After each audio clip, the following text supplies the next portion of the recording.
Time for the SMX medical update. Unfortunately, now the medical information that we need is starting to become backlogged. So we bring in Dr. Joe of the McGinley Clinic. And Dr. Joe, you were there in Tampa.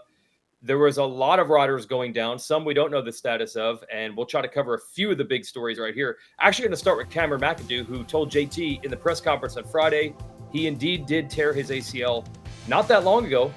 But here he is getting on the podium. How do you get that done? Well, it was impressive first to see him out there. Having an ACL tear, getting back out there and riding alone, and he finishes on the podium. I mean, that's just incredible. Part of this is stability. Knee braces nowadays are great. They protect the knee. They keep them stable.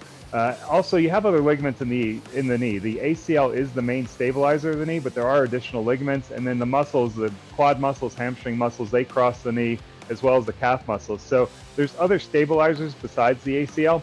Good thing about motocross is, you're not out there running and cutting like a running back. With the bracing and stability on the bikes, you can push through it if it's the right situation and the pain's tolerable and you feel comfortable on the bike. But man, McAdoo just made that look impressive. You really couldn't tell he had an injury at all.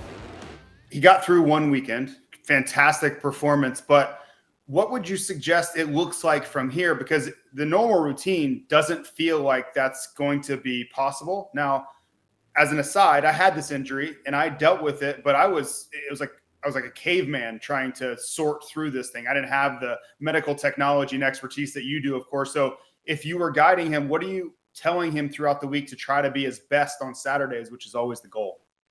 Yeah, it's going to be tough. I mean, ultimately, he's going to need this repaired, right? So, it's just a matter of when that's going to happen.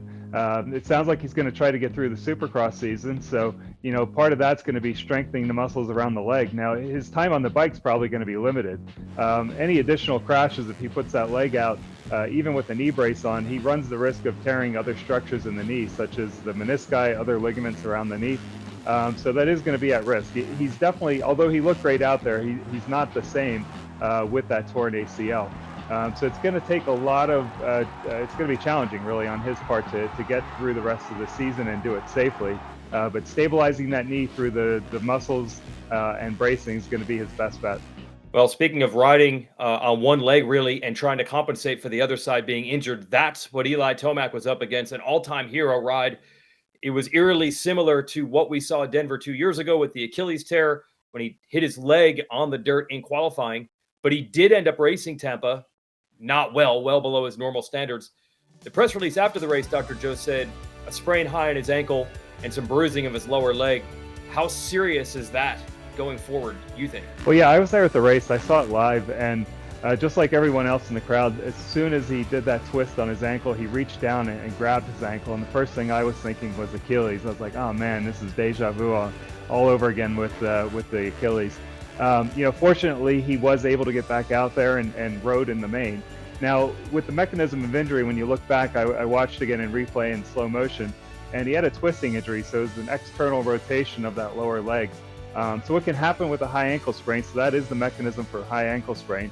High ankle sprain, by definition, is syndesmotic ligaments. They're the ligaments that hold the tibia and fibula together. It stabilizes the lower ankle.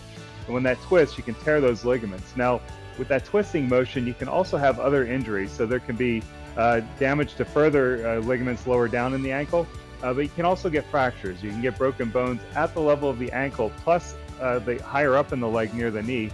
You can also get a fracture because of that twisting injury.